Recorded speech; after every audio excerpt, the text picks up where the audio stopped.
As Phil mentioned, over the next approximately 30 minutes, myself, Ludger and Aaron will be presenting 3 clinical cases with radiology input from Aaron and histopathology input from Ludger. And the aim of this sequence is to try and illustrate the complexity of trying to diagnose small bowel disease accurately and how the multidisciplinary approach is absolutely key in order for us to achieve and identify the correct diagnosis. So there will be the opportunity during the talk. There'll be 2 questions, so please have your Slido polls ready, have the app ready to participate. So the title of the talk is A Thickened Ileum, More Than Meets the Eye. So without further ado, I'll crack on with the first case. So the first case is a young gentleman called Robert, who's 28 years old.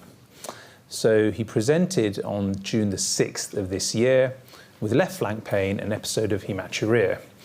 He was investigated in the private sector and had a CT scan. This was pretty unremarkable, apart from showing some inflammation in the urethra. He also described an intermittent flank pain, which then resolved after a few days. He was pain-free for a few days, and for the next 2 to 3 weeks developed an intermittent upper abdominal pain. This was relatively mild, and he was able to manage at home. However, at the end of the month, on the 28th of June, he was admitted with severe left lower quadrant pain and generalised body ache. He also complained of 3 to 4 days of dysuria. There were no obvious constitutional symptoms, so no fevers, no weight loss.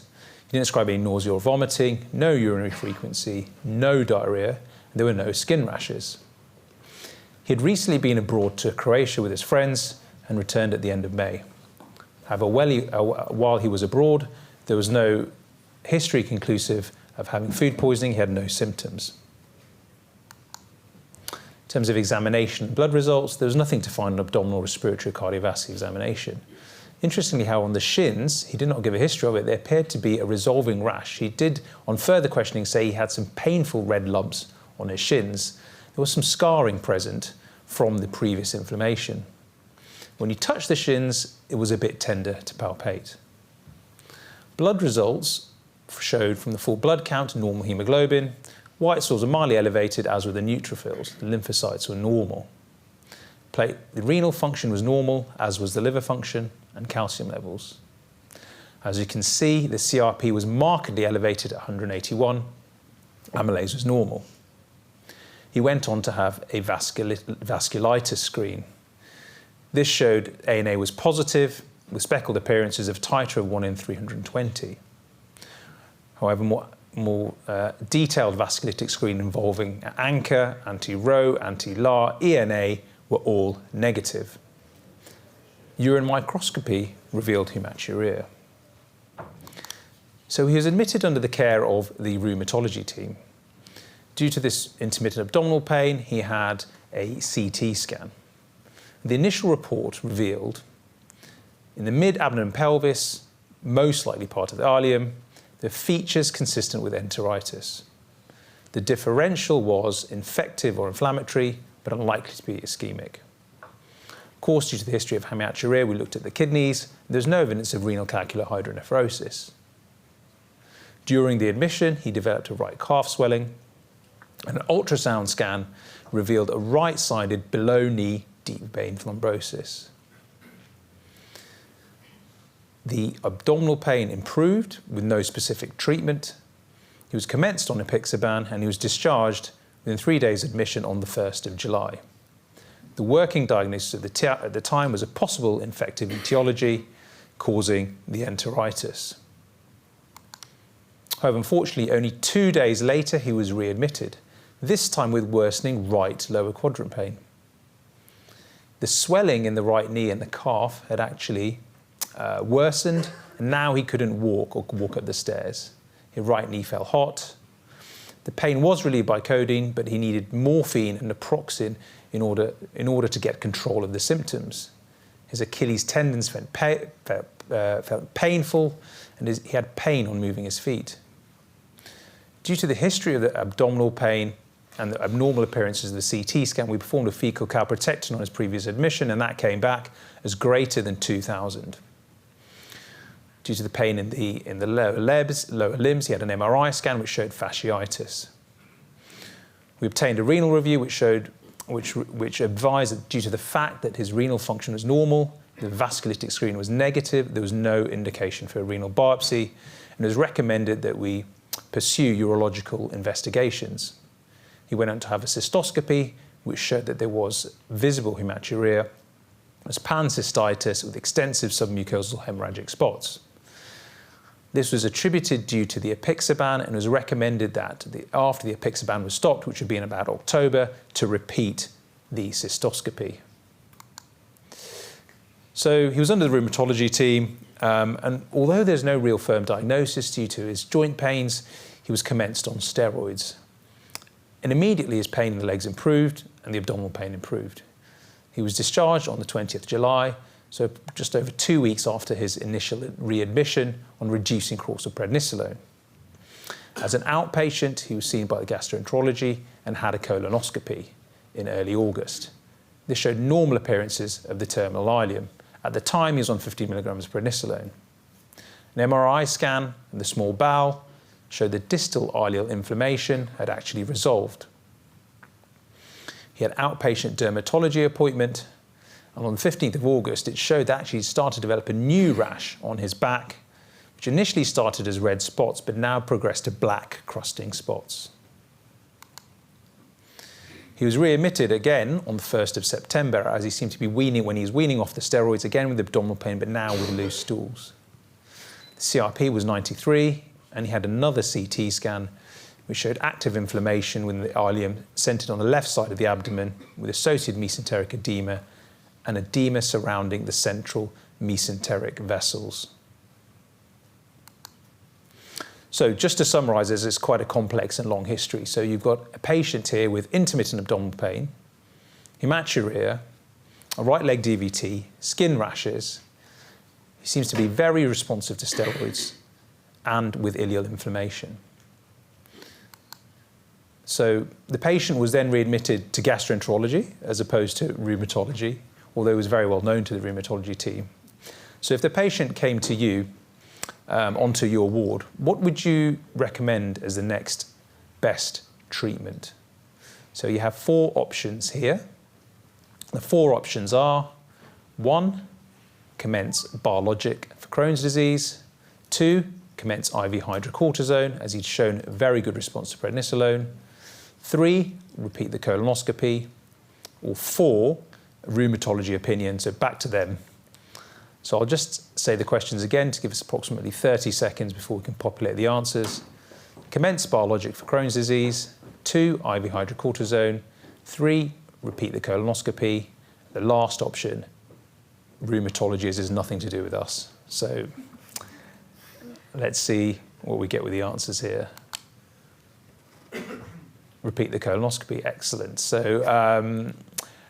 So that is by far the 44%. We've got IV hydrocortisone, 23%. Commence biologic for, we've still got a bit of shifting here.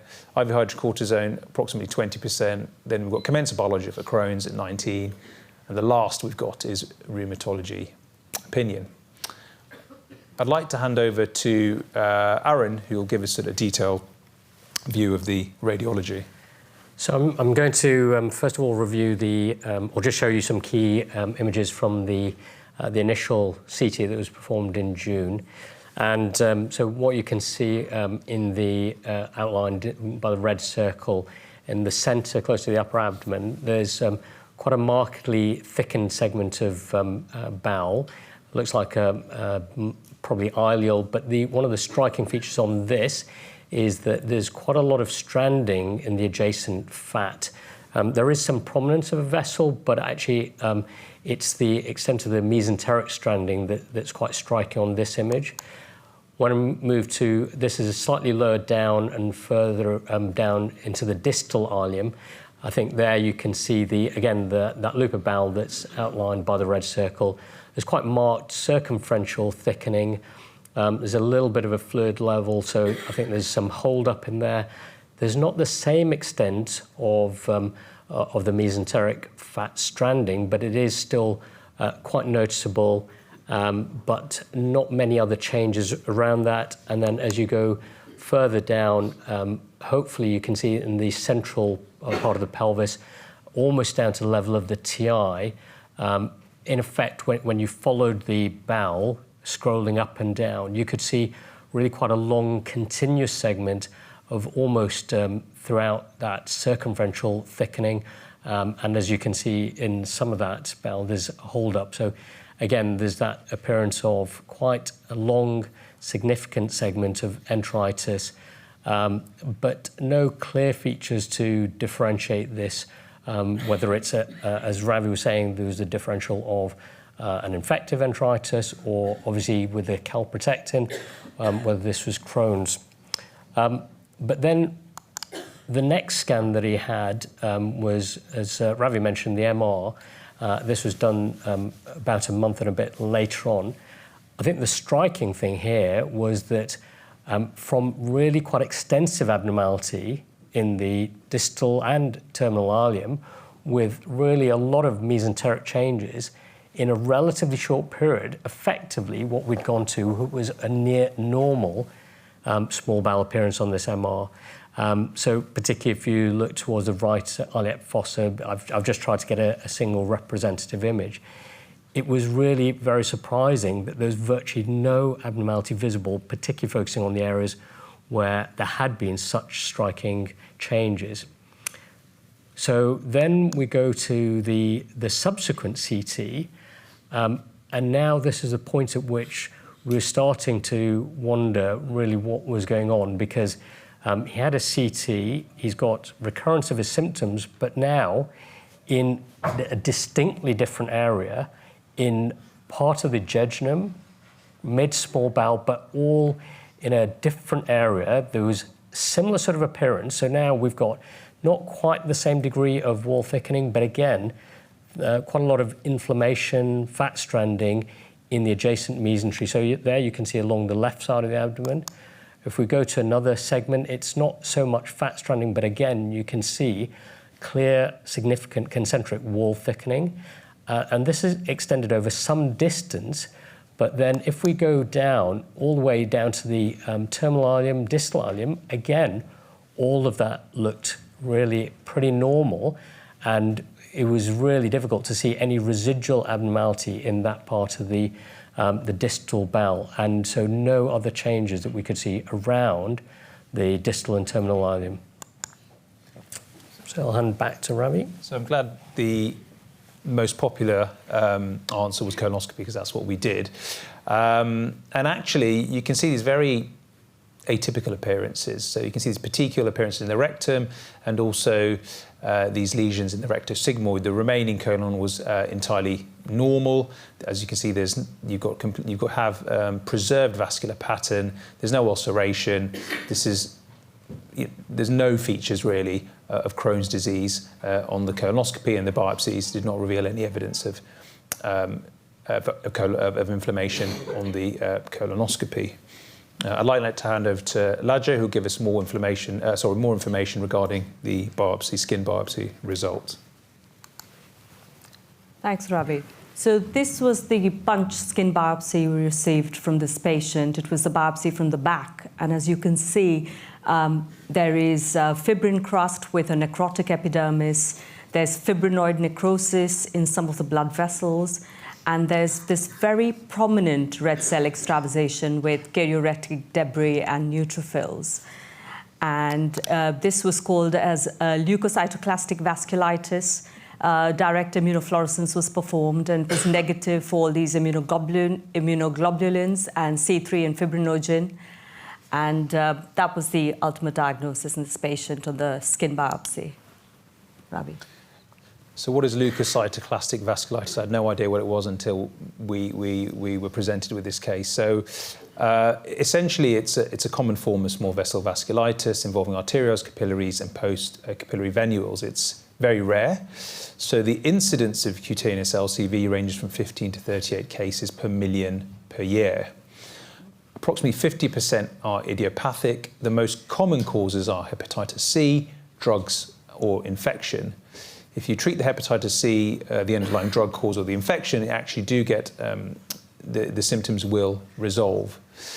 There are only a few cases reported of Crohn's as an underlying etiology in a few case reports. And often if you do have it with systemic vasculitis, you often require immunomodulator treatment. So at the moment, this is an active ongoing case. The patient is under the rheumatologists. He again was put on another course of prednisolone, responded very well, but he's now on a slow wean and he was commenced on methotrexate by the rheumatologist. Now, this diagnosis, usually there is an underlying condition that drives it. I'm having an argument with the rheumatologist at the moment whether they firmly believe this is Crohn's disease, but I'm trying to tell them there's no evidence for that at the moment. And that is actually quite important because if you give a biologic in this condition, it's actually not that effective.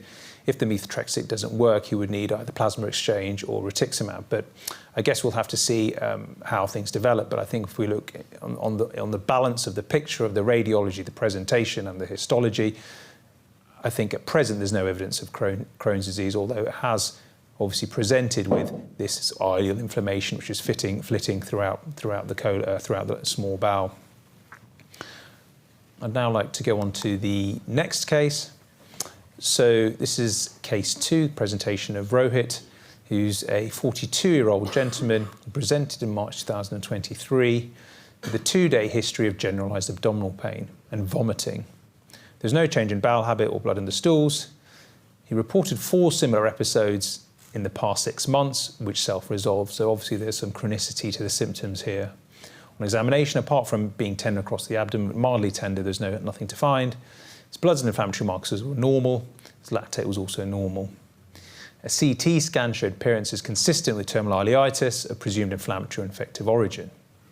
He had a chest X-ray, which showed mild granular and nodular opacities within the right apex, which could represent granulomatous disease, such as reactivation of TB, or if correlates clinically.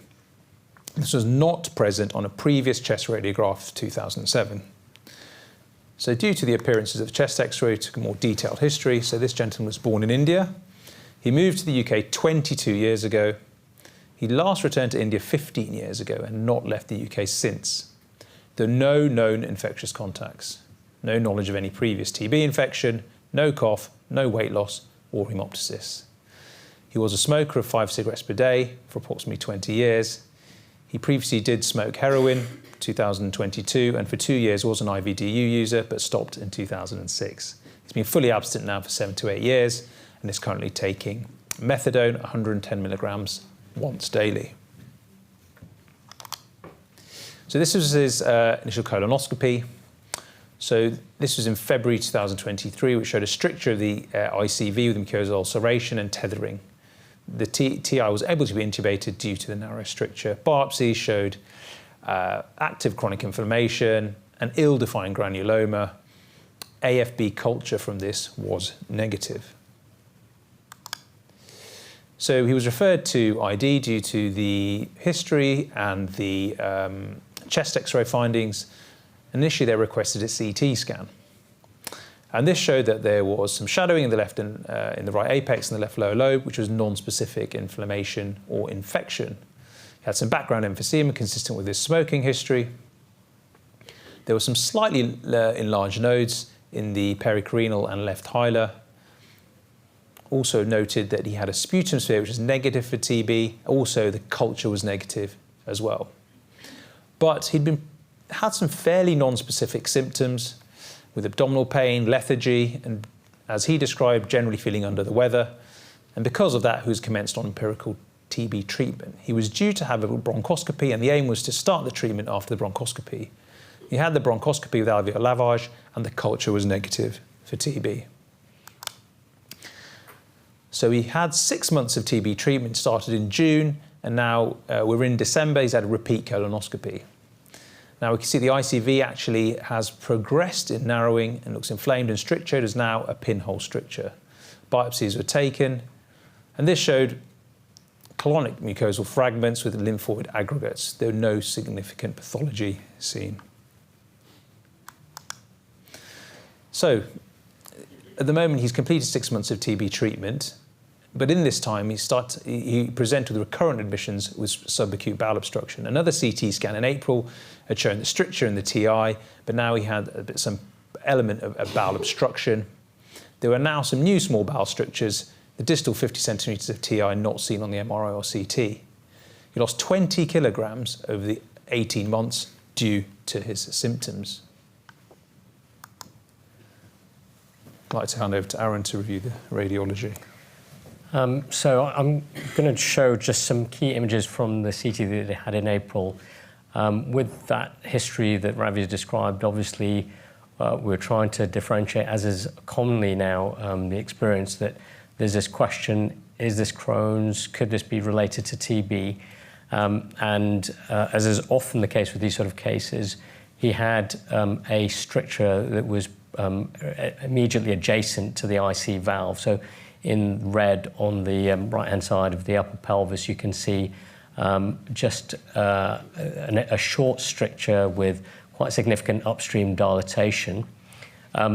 I haven't shown, well, we haven't got other images to show, but obviously because of the question about TB, we were looking at nodes, we were looking to see if there was any nodules, if there was any free fluid, what was happening to the cecum, and there's no other pointers. The only other issues Ravi mentioned, there was a separate, completely separate area, more proximal, which on a single view, really this one, gave the impression that there might be a second separate area which would put it in the category of having a skip lesion, but there was a bit of debate about how significant was that underdistended or what was that really representing a second lesion. So, hand over back to Ravi for the poll. Okay, so this patient's come back in again. Now he's had, as I previously described, 20 kilograms of weight loss over 18 months. What would you do next? So here are the 4 options. Commence biologic treatment. Would you commence second-line anti-TB treatment, assuming he has multi-drug resistant TB? Surgery. Would you give him a trial of steroids to see if that provides any symptomatic benefit?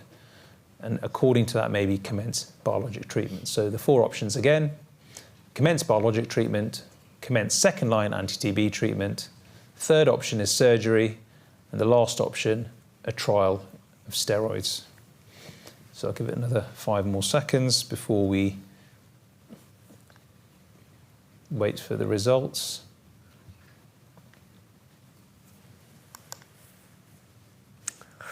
Surgery, excellent. So surgery, we've got an overwhelming winner at 62%.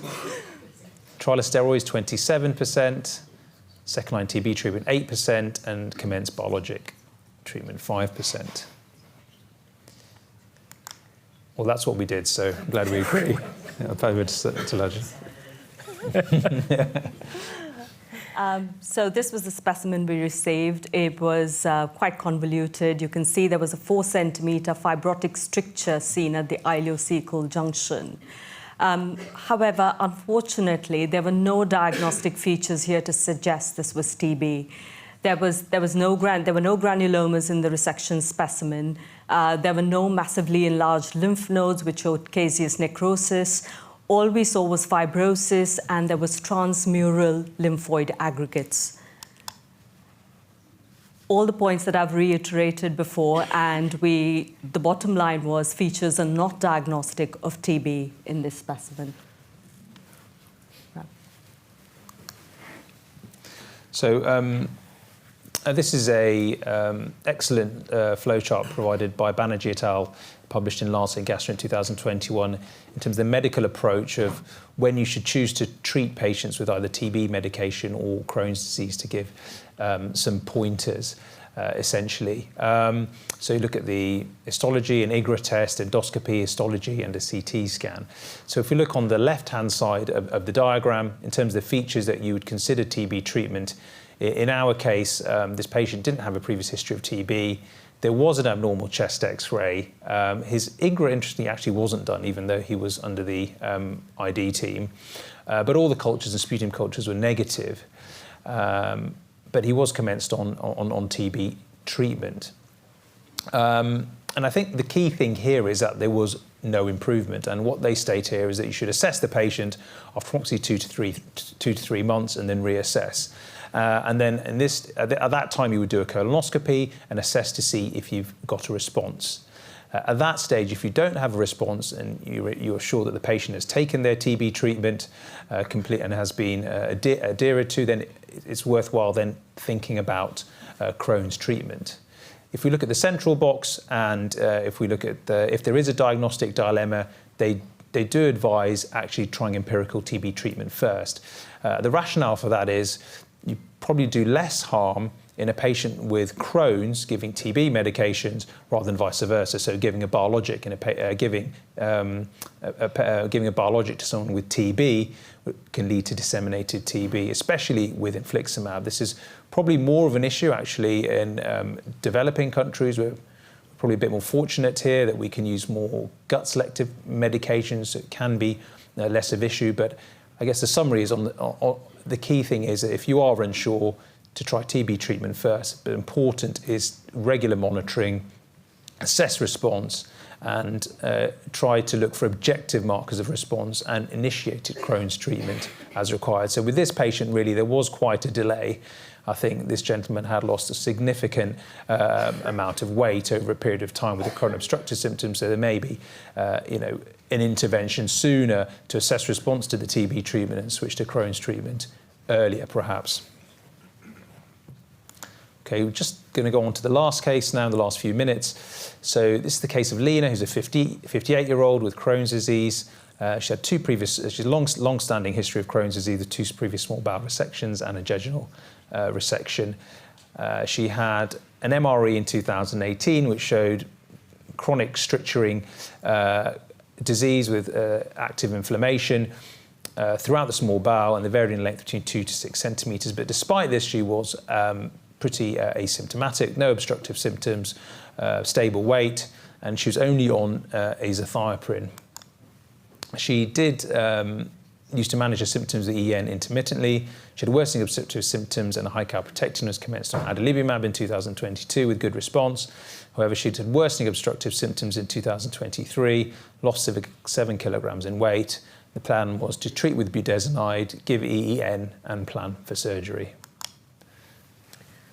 I'm just very rapidly going to review a rather complex CT. So in keeping with what Ravi described, she had quite a number of strictures. So there's one, the most distal one was short, irregular, but nothing too significantly different compared to other ones she had. This one shows some quite marked upstream dilatation just below the liver. There was another further about 4 centimetre stricture again.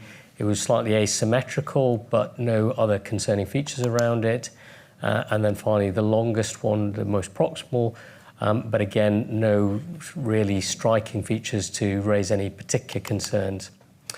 So I'll pass to Ravi for the operative findings. So the operation note, so there was a distal stricture associated with a firm mass, which did not appear inflammatory.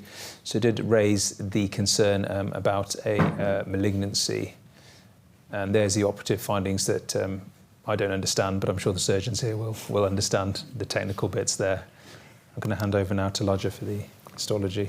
So this is what we received. It was a segment of bowel which was 44 centimeters in length. There were multiple strictures.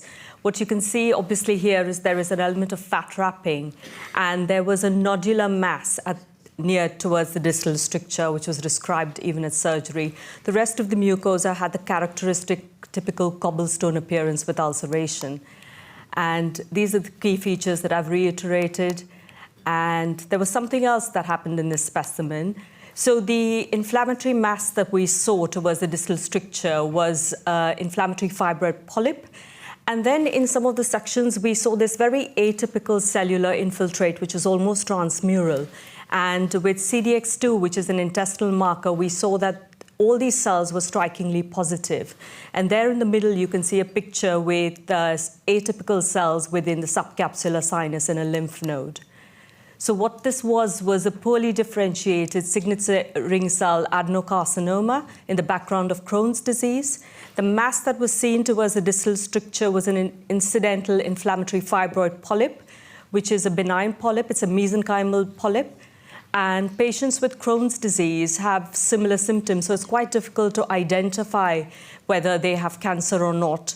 The clues would be refractory disease or symptoms after long periods of quiescence. Less than 5% are found preoperatively, and over 50% are incidentally discovered by pathologists at resection specimens. I just want to quickly talk about this referral case that we received here at St. Mark's. This was a small bowel thickening. Patient was from overseas. Original report stated necrotizing granulomatous inflammation, query TB. And the histology here was just striking. What you see on the right side, there was chronic necrotizing granulomatous inflammation. Patient was started on anti-tuberculous medication, was not improving. But what's very prominent in that slide, you'll see, is this massive eosinophilic infiltrate. And in some of the granulomas, there were these organisms that we could see in the middle. And with Paz and Grocott stains, we identified fungal spores and hyphae. And this is an extremely rare chronic granulomatous necrotizing inflammatory disease, which we saw. It's caused by Basidiobulus mycosis. It's very common. It's uncommon actually in the UK, but it is found to occur in patients in the Middle East. And obviously, culture is gold standard, and this was positive in this case for Basidiobulus mycosis. So this occurs in immunocompetent patients, so that is something which is unusual about this fungal infection. And just a lesson for all of us saying not all necrotizing granulomatous inflammation is TB. So think outside the box when things don't fit in histologically and, of course, culture-wise as well. I'm just going to follow on and briefly highlight, as we've seen with this case, but increasingly as a clinical problem, trying to differentiate TB from Crohn's disease. Actually, although there's a lot of overlap, there are some key features.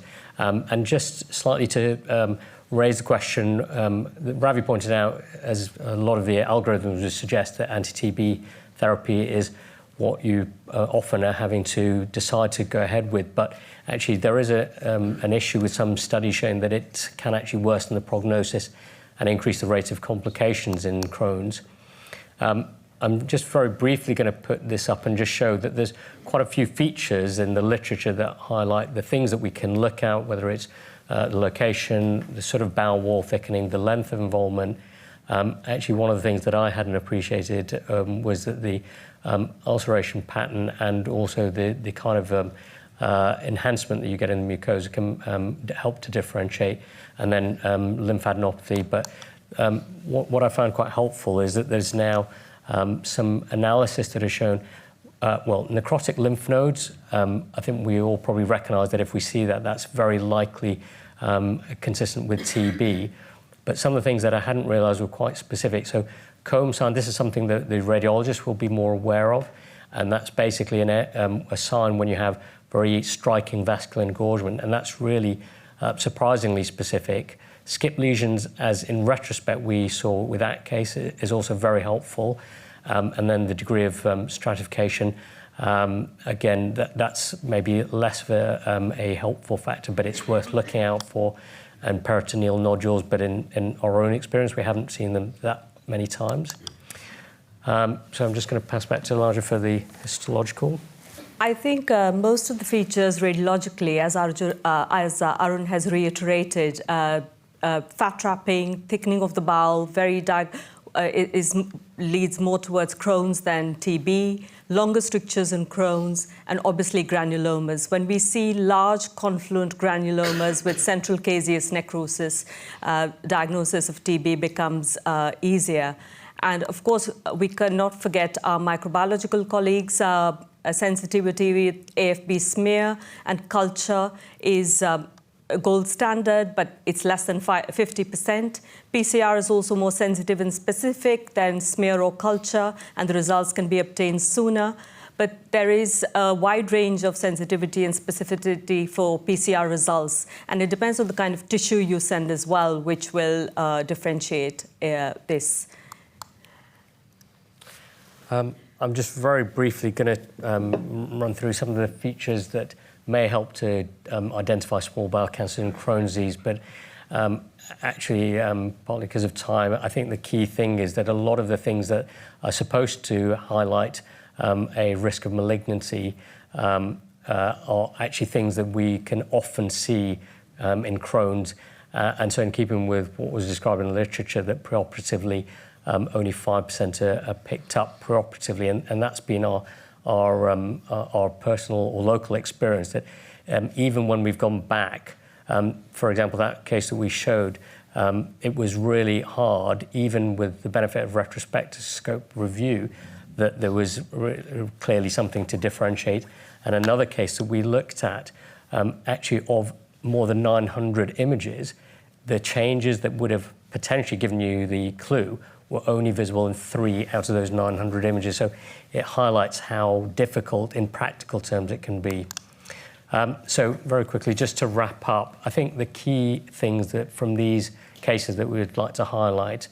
So features of systemic vasculitis are the exquisite steroid responsiveness and the involvement of different areas of bowel. And these were 2 really striking findings on the radiology of this case that we saw. As Ravi has mentioned, in certain cases of TB, you may need to commence some empirical treatment. But I think it is really helpful to really utilise all of the information from radiology, from histology, and put it together with the clinical information as best you can.